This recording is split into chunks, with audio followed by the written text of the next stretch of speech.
Dear Mother and Dad, it's been a while since I wrote. The Red Hats wouldn't let us. Loose lips, sink ships, and all that. Me and the other fellas have been training pretty hard now that we've reached the island. They won't tell us where we're going, but we're pretty sure it'll be behind enemy lines. Saw some guys coming back in rough shape. I don't want to upset you, but some of us may not make it back from this one. But whatever we do over there could help to end this war a little sooner. Funny, they don't want us as citizens in our own country, but they have no problem sending us off to fight. I can't wait to see you, and I hope all this makes a difference back home for all of us.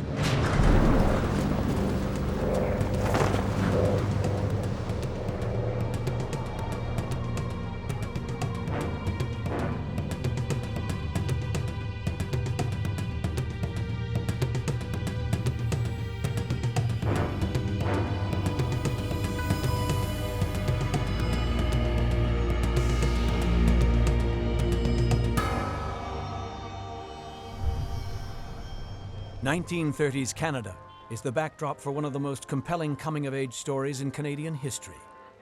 13 ordinary young men were about to become heroes and embark on a journey that would not only alter their lives, but the lives of their entire community. This is the land of eternal toil, where 400 million men and women, 1/5 of all mankind, know 15 cents a day as a living wage. In the 1880s, their grandfathers escaped an impoverished China and came to Canada. Lured by a thriving job market that was bolstered by the building of a massive railway, they first settled in British Columbia. But when the railway was finished and Chinese immigration showed no signs of slowing, the government took an unprecedented step. Now, in 1923, the Canadian government had passed what they called the Chinese Immigration Act, which was basically, in practice, the Chinese Exclusion Act. It was obviously a racist act against the Chinese as a whole. In fact, the Chinese was the only community that had an act passed against that community. So they couldn't vote. When the railway was completed, they had to pay a head tax to come into the country, and that was increased from $50 to $500 in 1903. However, it did not stop the Chinese from coming because conditions were a lot worse in China. You weren't officially a Canadian citizen. Legally, you were not allowed to vote.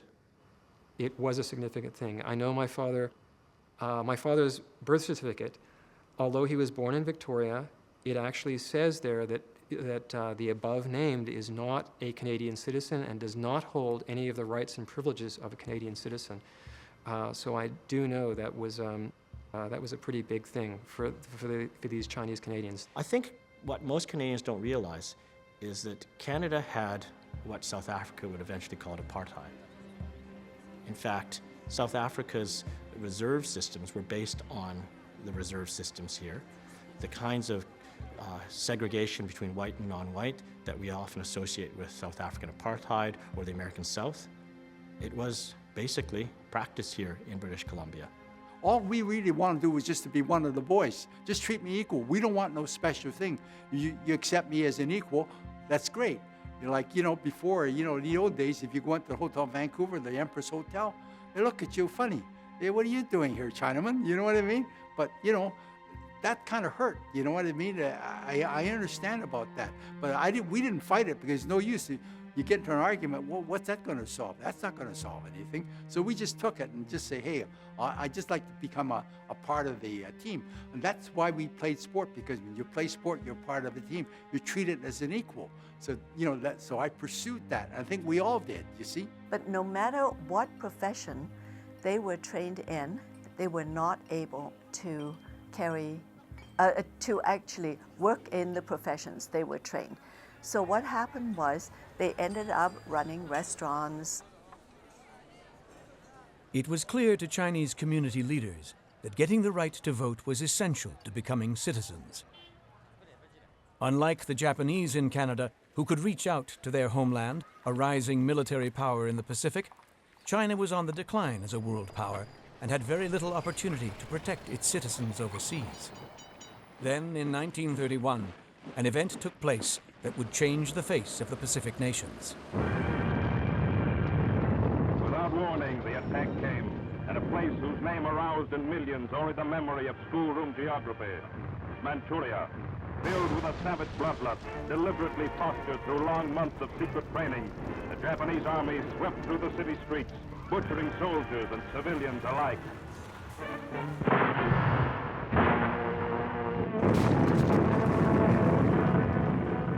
The Chinese community mobilized quickly to help their home country. For those that were too young to fight, standing on the sidelines in the face of such shocking violence was unbearable. For Roy Ma, a young hero in the making, inaction was not an option. He was born in Edmonton, and again, like many Chinese Canadians, was brought to China for a short time. And when he came back, he went to live with my father's family in Lamont, Alberta. And at the age of 17, his father died. So from the age of 17 on, he lived by himself in Victoria. But his family became the community. And that's where he formed the Victoria Chinese Association, Chinese Youth Association. And he said that the group agitated. There's a story that he, in the Chinese Victoria Youth Association, would go down to the scrap yards, tar the metal, and in hopes that the tar would cause a fire on board the ships headed to Asia. I don't know how true it is, but I like to think it's pretty true. It's pretty subversive. During that time, I was actively engaged in this fighting against the Japanese. I joined the club with the boys. So we come into Vancouver, we meet the friends there and new friends. And so we talk about the war bit and what we should do to help and try to help the Red Cross because Chiang Kai-shek was fighting the Japanese. So we had a notion that somebody is fighting our country. Things were starting to heat up in Europe, too. On September 3rd, 1939, Hitler pushed too far, and his refusal to retreat from Poland forced Britain to declare war on Germany. Europe had finally reached the boiling point. I am speaking to you from the cabinet room at 10 Downing Street. Unless we heard from them by 11 o'clock that they were prepared at once to withdraw their troops from Poland, a state of war would exist between us. I have to tell you now that no such undertaking has been received, and that consequently this country is at war with Germany. Canada joined Britain in declaring war against Germany. Young Chinese men tried to answer the call of duty, but instead of being welcomed, they were turned away from recruiting offices with little or no explanation. The Canadian federal government decided that there was no way they were going to let Chinese fight because they'd had an experience in World War I where when they allowed Japanese Canadians to fight, they realized that as soon as you allowed them to fight, they would want things. You'd think if they put their life on the line for the nation, then all of a sudden they want things like the voting rights. I love Canada. You see, and my brother Kwan, well, I'd say he loved Canada, and all his friends were going into service. Hey, Kwan, you going to join us? Well, yeah. I think quite a few of them tried to enlist. They were not accepted because of the race. My buddies said they're all going to join the Navy. So I said, I'll go down with you to join the Navy. And they got in, and I wasn't allowed in. My Sea Scout commander was Lieutenant Commander Hunter, and he took me into the office and he said, Mr. Hank, he says, I'm sorry, we can't let you in the Navy because the Canadian Naval Reserves are for the British, and they won't let you have to be white. No, you can't be colored. So I went right downstairs and joined the Army. The Jung brothers joined the Louis in being among the first Chinese men to join active service in British Columbia and be sent overseas. Ross Jung is accepted as a doctor and is stationed with the British in France. Arthur Chung joins the RAF and will fly 30 missions over Germany and France. And Douglas Chung is selected to begin Army training because of his marksman skills. As the British became more desperate, the missions became more dangerous, and news started filtering home of heavy losses and failed raids. That night when they got shot down, it was a really dark night. Couldn't see anything. And they're always afraid you fly in squad, you could smash into your own plane. So the pilot dropped back. So the other planes went a little bit ahead of them. And after they dropped the bomb, the fire was lit up. They cleared over the target. And when they went over the target, he says they got coned by the searchlights. And the pilot, after we dropped the bomb, tried to get out of the searchlight, but he wasn't able to do it. So they got hit right in the front with the flak, and the pilot said, bail out. And the upper gunner and him was able to bail out. But the rest of the thing, they weren't able to bail. The whole plane was on fire. He said, there's only a little trapdoor in front. He says, when you're going down, the chances are slim or none. When the Chinese community leaders in Canada learn that their sons are succumbing to intolerable conditions overseas or being sent on suicide missions, they make an historic decision. They call a large-scale community meeting. At the center of it all is Roy Ma. He was involved in a large meeting in Chinatown with two factions, what he described with two very raucous factions. One side saying, we shouldn't go to war, we need to get the vote first and then we'll go to war. And the other faction, which Roy was a leader of, saying, no, no, no, we prove our loyalty first, then they can't resist giving us the vote. There were several prominent families that were involved in the meeting, Roy Ma certainly, and I believe the Louis were there. I don't recall him telling me there was a vote. It must have been just a kind of thing, you know, come on, boys, let's do our thing. And he looked back on that as a pivotal moment when he was able to convince people that, yes, we should sign up and volunteer, show our loyalty. And I think he was very proud of that. I wish I'd been a fly on the wall in that meeting.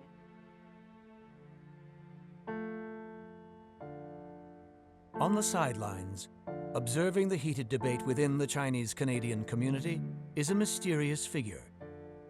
A man that was to be the key to the Canadian government allowing Chinese Canadians to serve in the war. His name was Mike Kendall. The man is really one of mystery. Nothing is known too much about him. He was not a military man. He just wore military titles like you and I would wear shirts every once in a while. Well, Mike Kendall was an engineer born in Vancouver, and I'm not too sure how he did it, but he eventually did work for Canadian intelligence. Actually, I think it was British Army intelligence, to tell the truth. There was a group of British officers who escaped from Hong Kong after the Japanese took over December the 7th.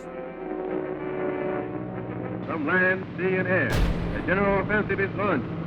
They escaped to a Chinese village called Kukong, and there they set up headquarters. And they called themselves the British Army Aid Group, which was a fancy name saying that they were British intelligence. What they had intended to do with this British Army Aid Group was to recruit Asians, Chinese, who were able to speak both English and Chinese, and train them to gather intelligence about the movement of the Japanese troops. There's this one Vancouverite named Bill Chong who worked very successfully for them and became known as Agent 50. Now, he met Kendall at this place in Kukong. Canadian Bill Chong, codenamed Agent 50, defies all odds and single-handedly smuggles medical supplies and rescues hundreds of downed air personnel that had fallen behind Japanese lines. Our organization called British Army Aid Group, it's phony. Because we are doing intelligence, actually. I was never told. We were under law Mountbatten. Any information about China, the Japanese occupy, how the Japanese work, anything about the Chinese, I'm supposed to bring back. But beside this job, they told me that I'm to rescue any person if they are British subject. Chong's success at evading capture gives Kendall a brilliant idea. He would recruit Allied soldiers of Chinese descent to work in small groups or cells to train the resistance fighters in free China. My understanding was he was in the army, and someone must have thought he was good enough material. He was stationed at the C4th Armories in Vancouver, where he was doing language training. While he was there, he was approached completely out of the blue by a British officer by the name of Kendall, who asked him if he was willing to volunteer for a extremely dangerous mission. Within about 3 or 4 days, all of the Chinese Canadians that he knew were yanked out of their units and brought into Vancouver. While I was there, serving fish and chips, this little fella come in, and he sat in one of the booths, had his fish and chips and everything else, but he wouldn't leave. He stayed there for a while. He asked me if I'd sit down and asked if I was Hank Wong, Kent Regiment. I said yes.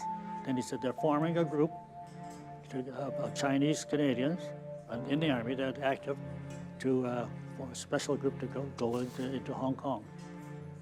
And he said, would you be interested? I said, certainly I would be. So then he said, okay, then your leave is done. You go back, you report to number 1 depot of Wolseley Barracks, and they'll tell you what to do. So I did. And they shipped me out to Vancouver. And so they sent me down to the Vancouver Hotel. And that was the headquarters for the Pacific Coast.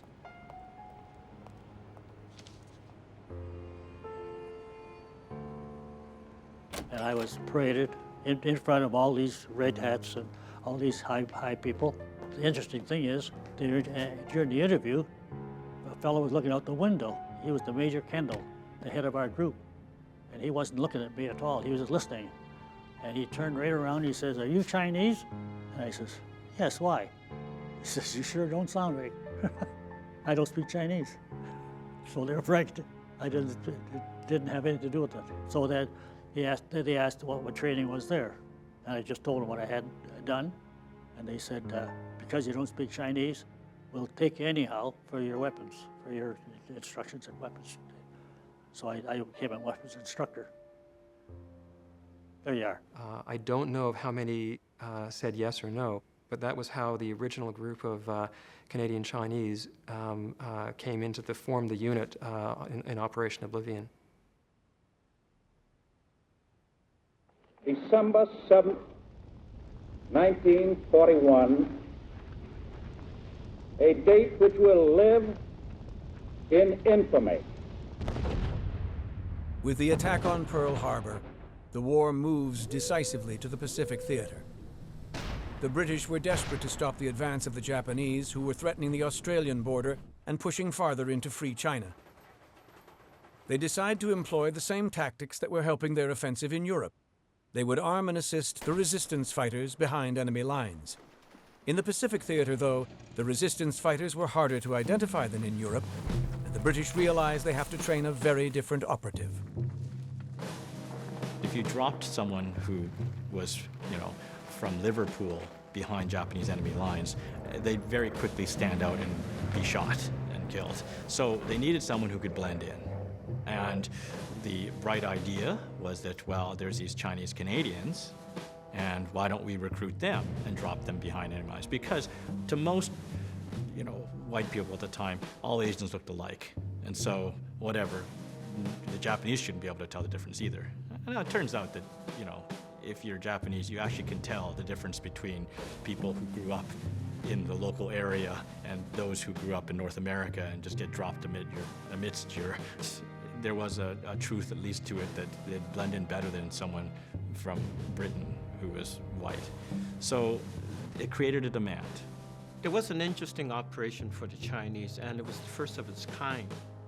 It was the first of its kind because it involved guerrilla warfare. We didn't know what it was for, just Secret Service. They swore to secrecy, that's all. And they do as you're told.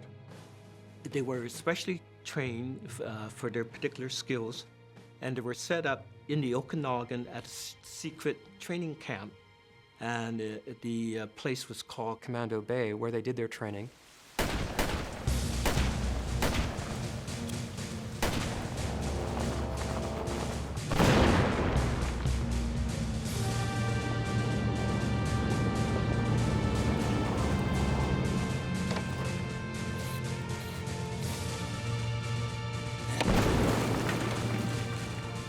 They lived in tents up there. The local people up there actually didn't even know there was a army group training there. They were taught explosive. They were taught how to handle plastique, hand-to-hand combat, how to handle weapons, a particular type of weapons.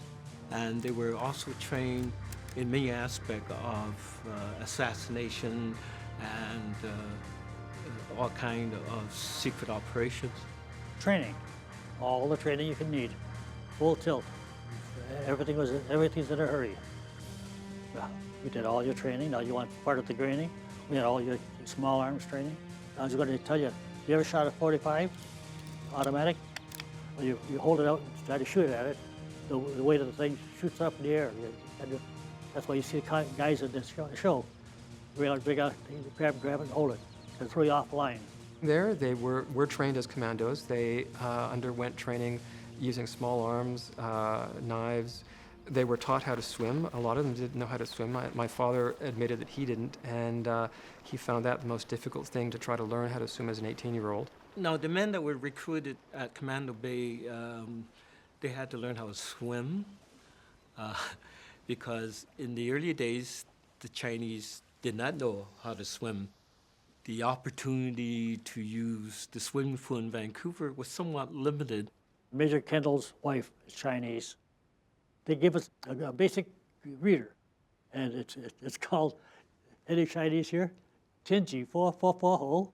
It's a basic reader. You have to learn how to, my name is Hank Wong, I lived in such and such, I do this and such, see? And once you get a few of those things, that's a conversation. That generation of Chinese wanted so much to become Canadians, they really didn't want to hang on to their Chinese heritage, which is quite understandable. So they had to relearn Chinese all over again so they could blend in when they were sent over to Asia. It's always been danger. You know, we're just going into train as a opposite because not only with the Chinese themselves, the national, the communists are there too, you see. So each want to fight against each other anyhow. So we're just going to go to the communist group, but we train them. And that's what we're going to go and train them to do the dirty work. See, that's why I didn't speak Chinese.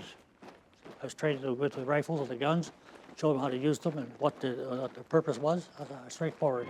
Today, though still cut off by land and sea from the rest of the world, Chinese armies and Chinese guerrillas still stand firm against the Jap war machine. I'd be sent to an area, a train station or on the street somewhere. I'd be there at a certain time, and within plus or minus 2 seconds, I'd be sure I don't meet you.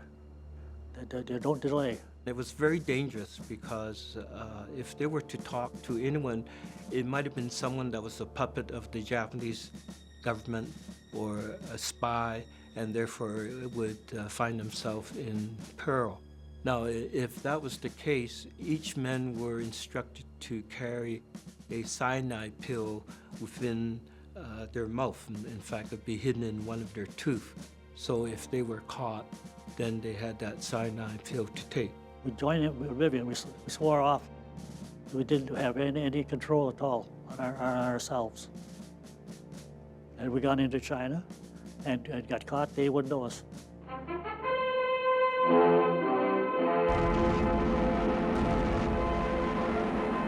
Guerrilla, saboteur, commando. Besides the small arm training, the heavy arms, there's the demolitions. Not only do we have the RDX, which is a high impact explosive, we also had the slow moving stuff like dynamite, like black powder. And we trained with all that kind of stuff. The RDX is like a plastic explosive. You can mold it. You can put it in your pocket, you can get it nice and warm. You can mold it around a tree. around the railroad. Door locks or anything like that. It's very high explosive. You put a primer cord with a detonator on it and a starter cap, and you let it go, and it's high impact and cuts. You pull the pin out, and this handle flies out like that. And then when it flies out like that, it releases the plunger. It hits the detonator inside the body, and then there's a fuse that goes up in there. It's a 7-second fuse.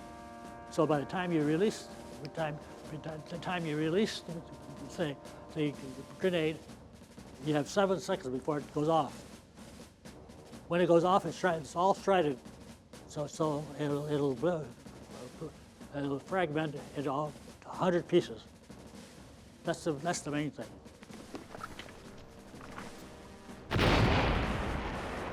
We have all kinds of time delays. We have pencil time delays, just shaped like a pencil.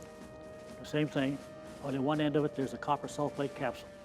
And then, depends upon the color, which is half an hour, 2 hours, or whatever you want. You take the color what you want, and you just crush it. And that copper sulfate would eat that wire. For shipping, they had naturally a larger setup for 3 days time delay. And you could put you limp it on your boat at the harbor, and 2 days later, out in the middle of the ocean, you blow it up. After 5 months of training, each four-man cell was assigned a final training mission. Hank is under heavy scrutiny as he prepares his limpet mines, a weapon that would prove indispensable against the Japanese ships. We attacked the Navy in the Commando Bay. The Navy, all the ships were in the bay. We had to attack them at nighttime, and we had these full boats. A full boat is like a plastic boat with a frame.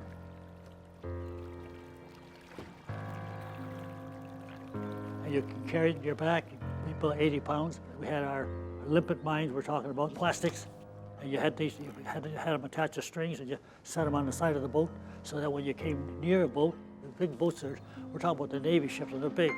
You get underneath them, they can't see anyhow. And you go along there, and you find out about the center, where the engine room is, and you get up close to it, and you cut them, they float up, cling, cling, and then you take the knife and you cut them off, and you just disappear back to the shore. That's straightforward. But the Navy has the people looking for us. They never found us. We put chalk on their goose paper. There's nothing, no, we were there. They said they didn't see us, didn't hear us. We said we were there. Kendall's graduates were ready to be dispatched to the Pacific. The Operation Oblivion team members are Jimmy Hsu, Tank Corps, Strategist, the Brain; Roger Cheng, Electrical Engineer, Wireless Communications, the Leader; Zhang Ko Bong, Anti-Aircraft Specialist, the Handyman; Roy Chan, Tank Specialist, Wireless Communications, the Liberator; Edward Eddie Chow, Medical Corps, the Entertainer; Douglas Jung, Military Intelligence, the Insider; Louis King, Tank Corps, Wireless Communications, the Kid; George Thomas Locke, Dental Corps, Sub-Sabotage, the Extractor; Norman Lowe, Tank Corps, Wireless Communications, the Wire; Raymond Lowe, Wireless Operator, the Voice; Henry Hank Wong, Small Arms Specialist, the Trigger; Norman Wong, Fusilier, Staff Sergeant, Sarge; and Wing Lee Wong, Wireless Communications, Dad. The 13 men would leave in stages bound for Australia, with Kendall's right-hand man, Major Legg, to ensure their safe passage. The details of their journey were kept secret, even from the men themselves. They were told that they were training, ultimately they were going to Asia, but they weren't told where. My understanding of Operation Oblivion was the original intent was to drop them behind Japanese lines in Burma and in China, and to try to organize resistance units against the Japanese. They went to Australia, to Darwin.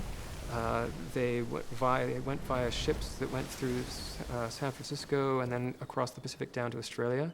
We had to clear through the state to get on the Lure line, a big troop ship going over there, over 5,000 troops on it, as well as the USO, about 12 of us at the time, were given a berth on there. It took us a month to get there, to Australia. And on the way over, we had escorts, air escorts from Hawaii flying around, keep an eye on the boat, because they got 5,000 troops on there. They dumped us off at New Guinea, and we had stayed there for about a month till the Australian government sent us a boat to take us back to Australia. What Hank didn't know at the time was that the SS Lurline was rerouted to the Philippines by U.S. Army General Douglas MacArthur, who needed the American troops to support his reconquest of the islands. Major Legg convinces the ship's captain to drop them off in New Guinea, at an almost abandoned U.S. camp in Oro Bay. In the month of waiting, Hank devises an ingenious money-making scheme. That's where I sold my grass skirts. You see the grass skirts? I was selling them to Americans. Australians were the protectorate of New Guinea before the war. Australia had a lot of army bases there, Air Force bases, and they treat the natives like dirt. As Americans who eventually invaded the place, treated them with kid gloves, different people altogether. For instance, if you're walking down the bay or down along the beach and you saw a coconut tree and you'd like to get a coconut, an Australian would say to the guy, get me the coconut, or I'll kick your butt, and they'd get the thing. The Americans, on the other hand, would say, here's $5, get me a coconut, and the guy would go get a coconut, you see? So that's the type of people we're talking about. We are there with Air Force people, so the Australians being familiar with the place would build all these skirts, and then how are you going to sell them? So I got along there and I got them, I modeled them, and the guys would go by, and the Americans got paid full cash. We Canadians in the Army, we had a pay book. You draw as much money as you needed, but you also had a bank book. See? So anyhow, the Americans, because they had all this cash and they're heading home too, some of them, they did buy a grass skirt, and it took $10 a piece. I mean, those days, the original grass skirt. We had a lot of fun. Well, I had to share it with a lot of guys too. They are finally reunited with Kendall in Queensland, Australia in November 1944 to start the last phase of training. And in Australia, they were taught, the last thing they were taught was parachuting, because they were either going to be parachuted into the jungle and or landed by Zodiac from submarines. During that training, my father, in the parachute training, my father actually landed incorrectly and broke his ankle and was not deployed or not landed in the first group of Operation Oblivion. We all had our wings, and those parachutes were 19 seconds. 400 feet, fast. You don't, not flying down to 2,000 feet or something like that. Fly in at 400 feet, hit the ground and go. Out the way there. And the submarines, we trained months ahead of time eating oranges, a dozen oranges a day. Everybody had to eat a dozen oranges a day. You tried that, a dozen oranges a day, every day. It's hard to do because you get your vitamins inside. Because you're going into a submarine, underground, go. But that's all part of the training. The successful training of the Operation Oblivion team in Australia allows Kendall to get approval for 15 more men to support the Oblivion team. Major Legg is dispatched immediately back to Canada to select and train them. While there, he also selects an additional 136 men to be trained for missions in India and Malaya. Roy Ma is among those who were immediately deployed to India, as is Ernie Louis, Quan and Willis's brother. These men and the original 13 were now all part of the new Force 136. So then he went over, he was trained, went over with 136, leading 109 men as a sergeant. Somebody obviously thought he had leadership skills. And he trained in India, and they were given rations of cyanide pills and, and ammunition, and he was trained as a dynamiter.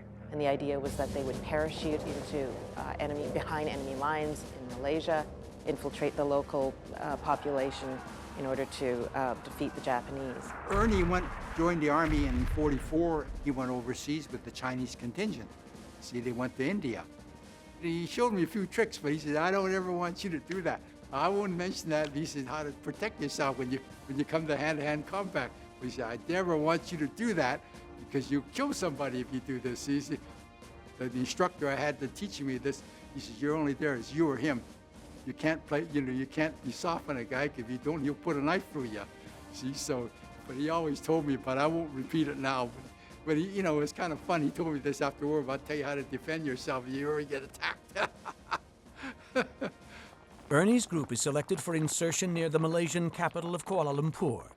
They are to make contact with the Malayan People's Anti-Japanese Army, a guerrilla force of 6,000 who desperately needed support to hold back the Japanese. They jumped into Malaysia and they made contact with the people there, but he says, you know, you got to be careful over there because a lot of those villagers, they'll sell you out for $1. The Japanese go there, and he says, you got to be careful because they'll tell you where they are and they'll come after you. They send a patrol after you. So we were on the move all the time. We don't stay too long. Back in Australia, the original Operation Oblivion team is ready. They pack medical supplies and weapons bound for Bias Bay, just northeast of Hong Kong. As the men are readying themselves, Kendall is notified that the mission is mysteriously cancelled. It's a really touchy subject, but it was a valid one. We were trained to go into Hong Kong or the Northern Territories associated to Hong Kong. Train the rebels, or train them there.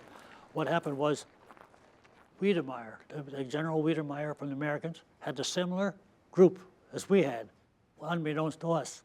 And when we applied for permission to go in there, he scrapped us out because he wanted the whole credit for the whole territory. And so we were wiped out. The Allied nations had agreed that the Americans, under U.S. General Albert C. Wiedemeyer, were to take charge of the China theater, and as commander, he now had approval over all operations. The official objection to the mission: Oblivion would potentially give resources to a largely communist group. Unofficially, the 11th hour objections had raised speculation among the operatives for another reason. I think it was a mixed blessing. I think he was both disappointed. I think any soldier that's going to go into essentially face battle is potentially both relieved that they didn't actually essentially face death, but also disappointed they didn't. Discouraged, but not beaten, Kendall joins forces with Australia's Special Operations Unit, the Service's Reconnaissance Department Special Unit Z, that were planning an invasion of Sarawak, a strategic location in Borneo.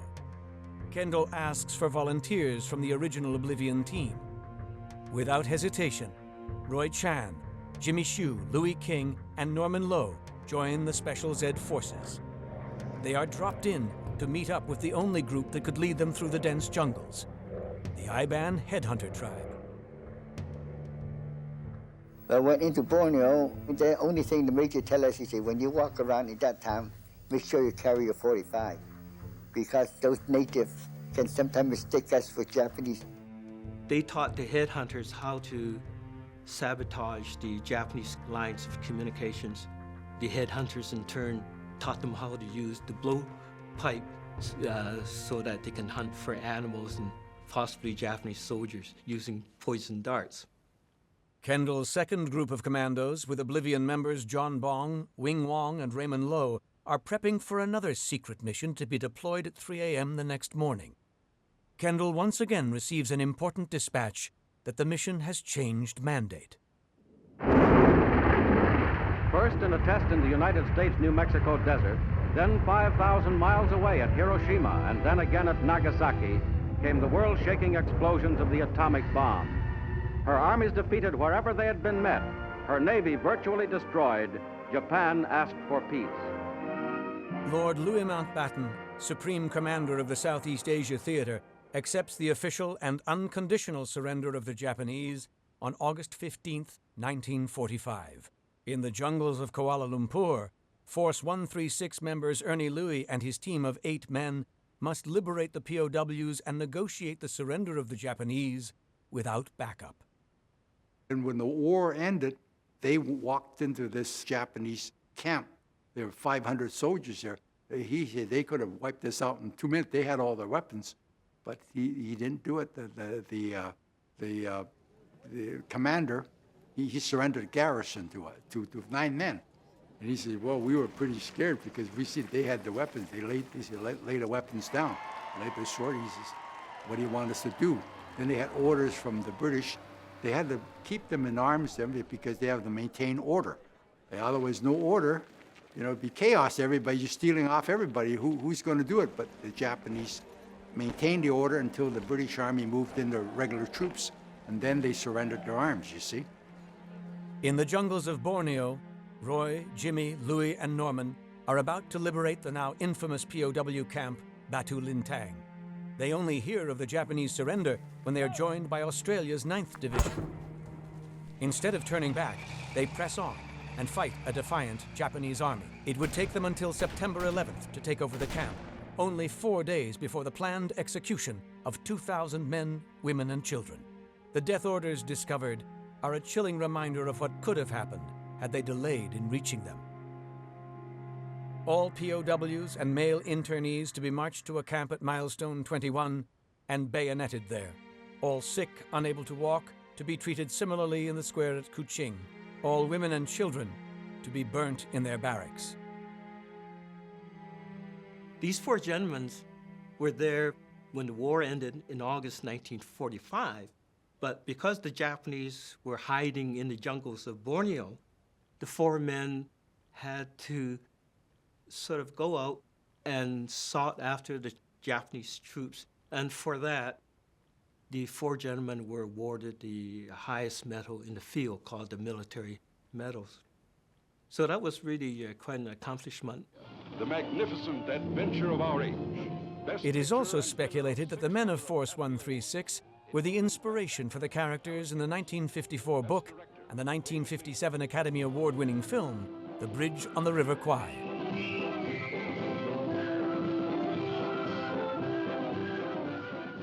Back in Melbourne, Force 136 operative Hank Wong remembers the day the war ended and the confusion in the aftermath. You hear everybody yelling and hooting and hollering, and we were standing saying, "So, what are you going to do?"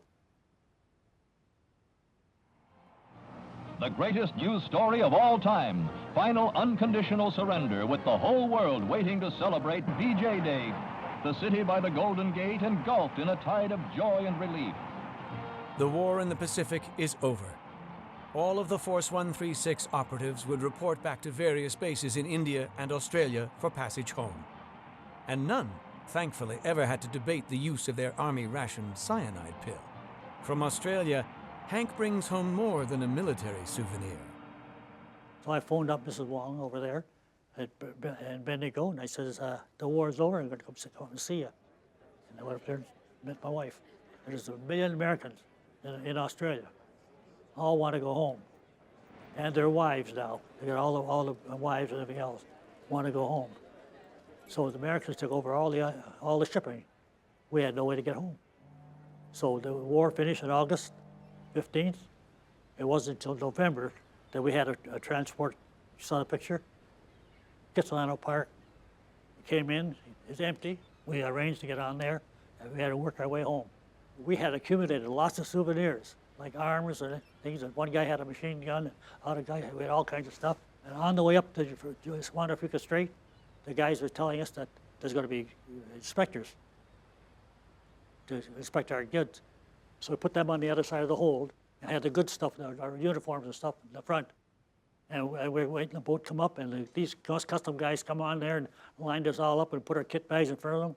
And just before he started, a big truck came up the front on the wharf, and a station wagon came up behind it, and all these guys with red hats come up there.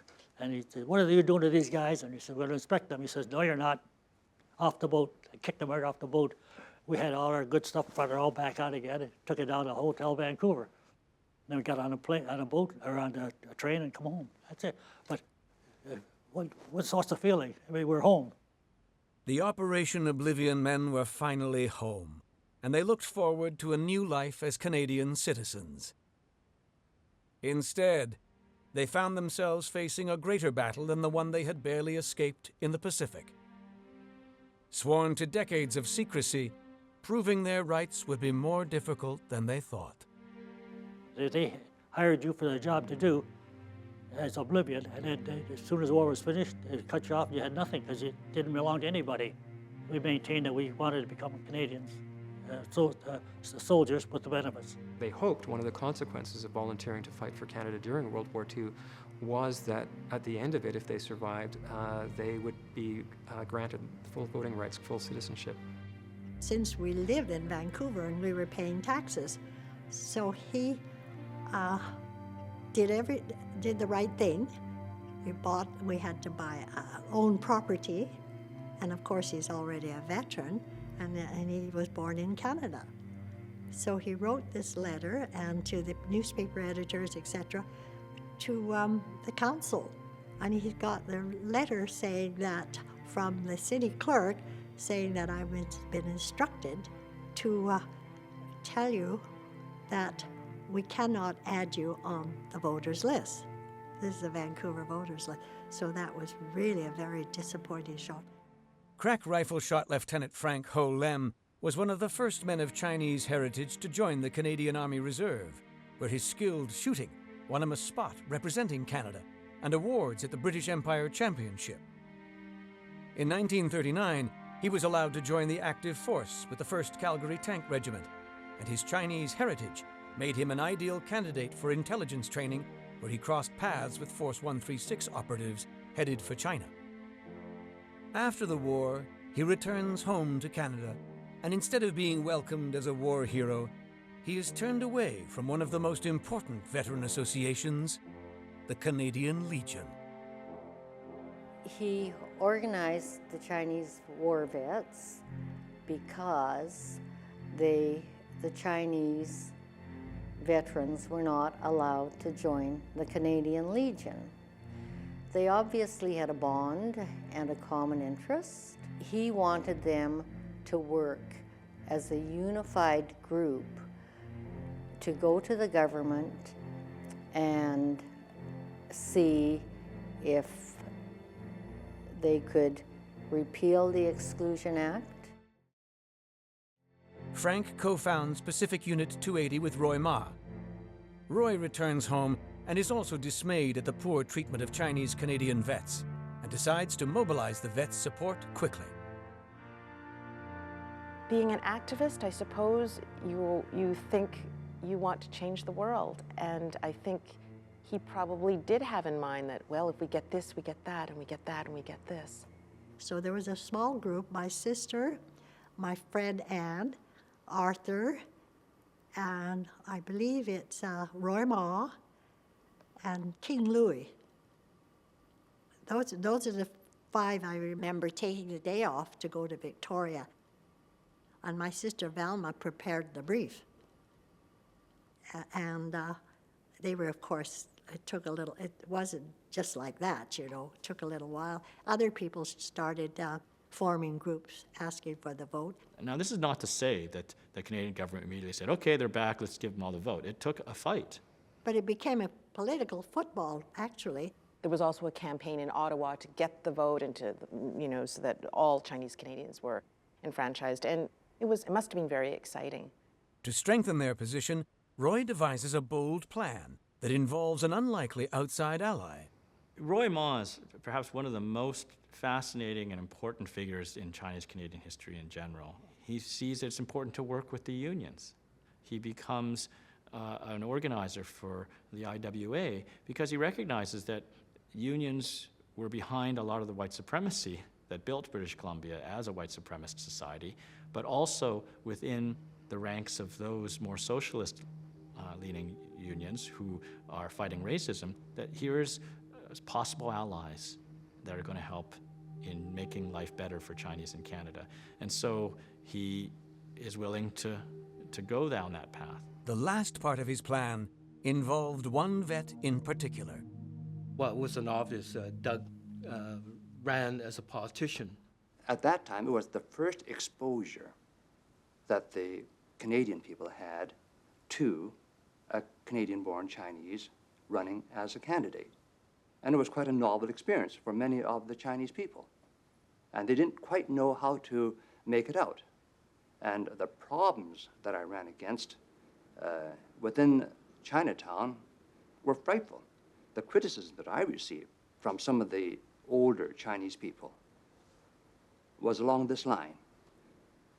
How dare you have the gall to run in a federal election campaign, and not only run in a federal election campaign, but against a cabinet minister because you're going to be defeated, and when you are defeated, you're going to bring great shame to the Chinese community. Now, this matter of face was all important.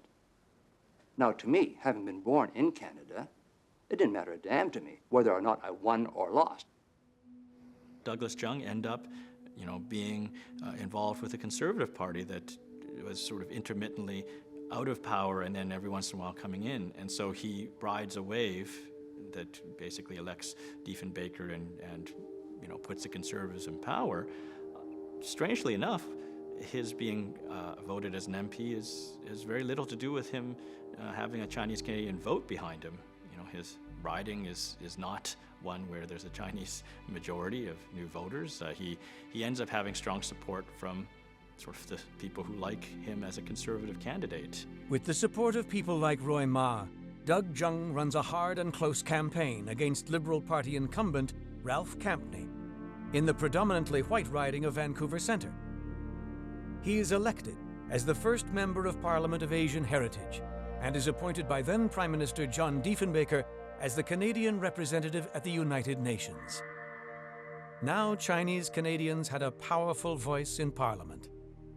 I think Doug and Roy had a mutual friendship association, just the two of them. I think they were pretty close, although he didn't tell me exactly what they discussed. He very much admired Doug for what he was able to achieve in the political arena, even though Roy would not necessarily have been a member of the Conservative Party. I highly doubt it. But he very much admired people who could go out and speak and be articulate and be leaders, as Roy was, but in a much more humble, behind-the-scenes way.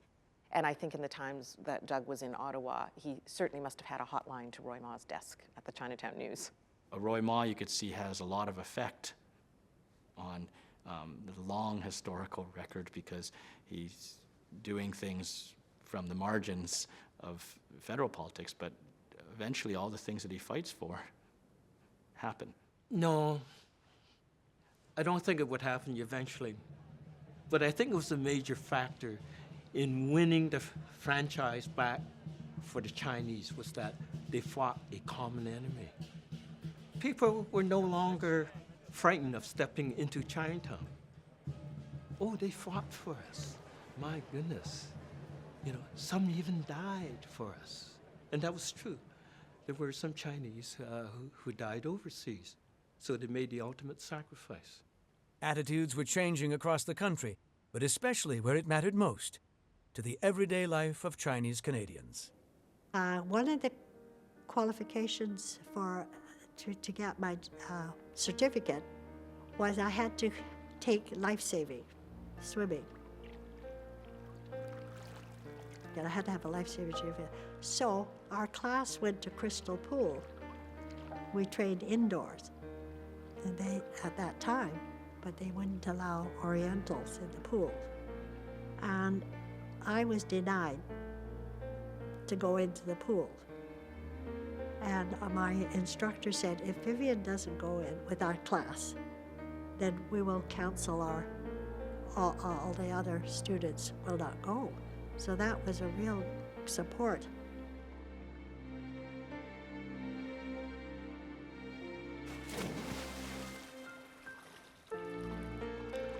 So I understand that I broke that when they allowed me in. So they said, oh, Vivian, you did a lot to broke this prejudice of not allowing Chinese in a Crystal Pool. It's a public pool, I believe. What was Canada doing, being so racist towards its own people? So there was I think Canada was ready for the repeal. And of course, the lobbying of the veterans helped. The Exclusion Act is finally repealed in May of 1947. But the community had learned some valuable lessons in securing their hard-fought rights. They realized they needed the support of those outside the Chinese Canadian community, and they needed to become politically involved. And I think what you see with all those who become sort of politically involved of that generation of vets, they all have different ideas, you could say, about what it is to join the war, create more room for yourself to have a voice in the post-war period to change Canadian society. The largest contribution or largest victory that they achieved was after World War II. Their volunteerism for Canada serving in the armed forces won the right to vote, won citizenship for the entire Chinese Canadian community. None of this, of course, is covered in their school textbooks. So they're very surprised that this had taken place, and they were very surprised the Chinese never had to vote before. So in a sense, they they're really quite grateful to the older generation that went through all this, And I like to think that some of the sacrifice that the Chinese community had made in the past certainly has now feel more appreciative by the younger generation. After a lifetime of sworn secrecy, details of the dangerous mission and the courage of the men of Operation Oblivion began to emerge. They had no concept of what the war was about, really, our part of it. Dad, I think, stuck pretty closely to his sworn 25-year secrecy. I did not know, however, that he trained in Penticton at Commando Bay. He really didn't boast or talk about his wartime experiences. In fact, neither did my uncle, Uncle Art, or Ross. Dad at some point decided he should get rid of some of the stuff he had hanging around the house. And he used to have a box of detonator caps down in the basement, as well as little booby trap devices and things that he had saved as souvenirs from his days in the Army. And so he, what do you do with a box of detonator caps? So he took them down to the London police station, and he went in there with his box of detonator caps and put them on the desk and told the guy, I've got, leftover stuff from the Second World War. And the guy said, yeah, sure, just leave it on the desk, which I'm sure they must have, when they opened the box, must have cleaned out the police station. In 1998, Canadian Forces Colonel Hao Li, with a number of Chinese-Canadian War veterans, decided to preserve this important part of the community's history and founded the Chinese-Canadian Military Museum in Vancouver's Chinatown. We call it a military museum, but when I look back on it, we're not really telling the military history. It's really our human rights and our fight for human rights. That's what it's all about. That's why these guys volunteer in the war. Of the original 13 members of Oblivion, only 4 men saw action in the secret war conducted by the Allies. Of the hundreds of Chinese Canadians that served Canada during World War II, only a small percentage went overseas. But their courage and determination cannot be diminished. They knew the odds, and they still volunteered for the military's most dangerous missions. They were willingly prepared to fight to their death, knowing that if they were caught or killed, the country they were proudly serving would not even recognize them as one of its own. Their great sacrifice, unknown to the generations that followed, until now. Their greatest victory achieved off the battlefield, the right to be called Canadians. We all cried, my mom especially. Yeah, we sure did. It hit us hard. And it really hit me hard when I went to the cemetery in 1995 when I went to Quan Cemetery and I looked at the inscription on all the headstone on his, there was nothing. That hurt. That hurt. Sure did. Yeah. But I was always proud of him though. Yes, sir. That was our contribution in the Second World War. We earned our citizenship. I'll never take second place to anybody.